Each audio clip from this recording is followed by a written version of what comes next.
Welcome to another in our series on humor in the Bible.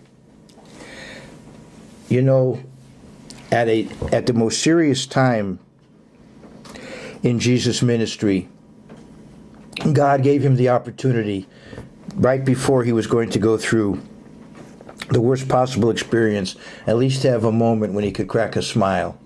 And I think that it's worth noting that. Let's go to the time of what is called the Last Supper, the last meal that he has with his apostles, and the night when he's arrested and begins to go through the torment that he had to go through. And of course, this is the night that we commemorate each year at the New Testament Passover ceremony, which many people call the Lord's Supper. In John 13, now before the feast of the Passover, you see, this was not a Seder, but this was rather the night before they killed the lamb. Then the lamb was eaten the next night for the Seder. So this is not the Seder night, as some people believe. It's very clear in John that this is the night before they killed the lamb. So this is the night of the 14th day of the first month. It's the end of the 13th, beginning of the 14th day of the first month, when they killed the Passover lamb to be eaten at the beginning of the festival. So this is, as I said, not the Seder, but the night before the 14th. Now, before the feast of the Passover, when Jesus knew that his hour had come, that he should depart from this world to the Father, having loved his own who were in the world, he loved them to the end. And supper being ended, the devil having already put it into the heart of Judas Iscariot, Simon's son, to betray him, Jesus, knowing that the Father had given all things into his hands, and that he had come from God and was going to God, rose from supper and laid aside his garments, took a towel and girded himself. This is the famous scene where he's washing the feet of his apostles. After that, he poured water into a basin and began to wash the disciples' feet and to wipe them with a towel with which he was girded. Of course, there's a lot of spiritual lessons to be derived here, but I'm focusing on the humor of this episode. Amazing, because it's right before such a horrific time. And he came to Simon Peter, and Peter said to him, "Lord, are you washing my feet?" You know, Peter, if you read the Bible, he's a very interesting personality. He seems very impulsive.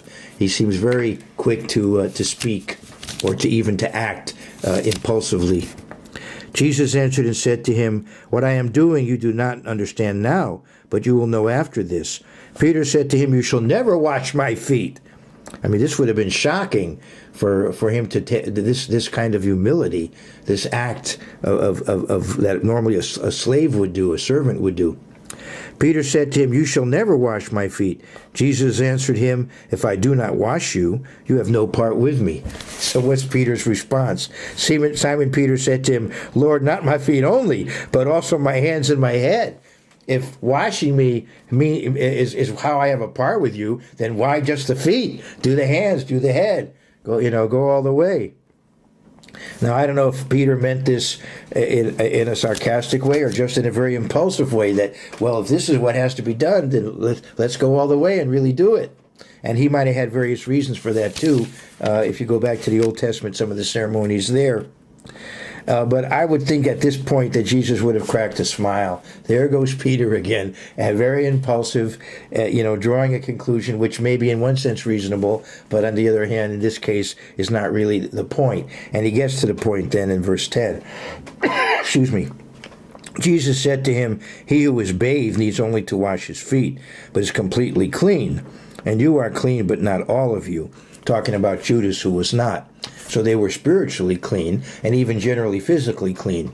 But he washed their feet as an act of service and to set an example. And if you keep reading, then he gives the point to Peter and to all of them as to why he does this. And in fact, in God's church, we continue to do this on a once-a-year basis as part of the New Testament Passover ceremony before the actual partaking of the symbols of what is called the Lord's Supper. We also have foot washing.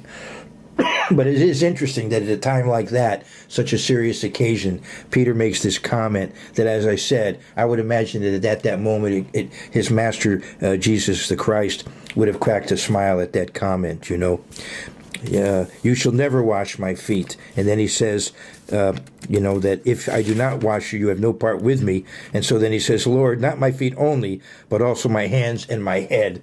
Then he has to explain to him what he's doing and why he's doing it. And it provides a good segue into that. But it also provides humor in the Bible.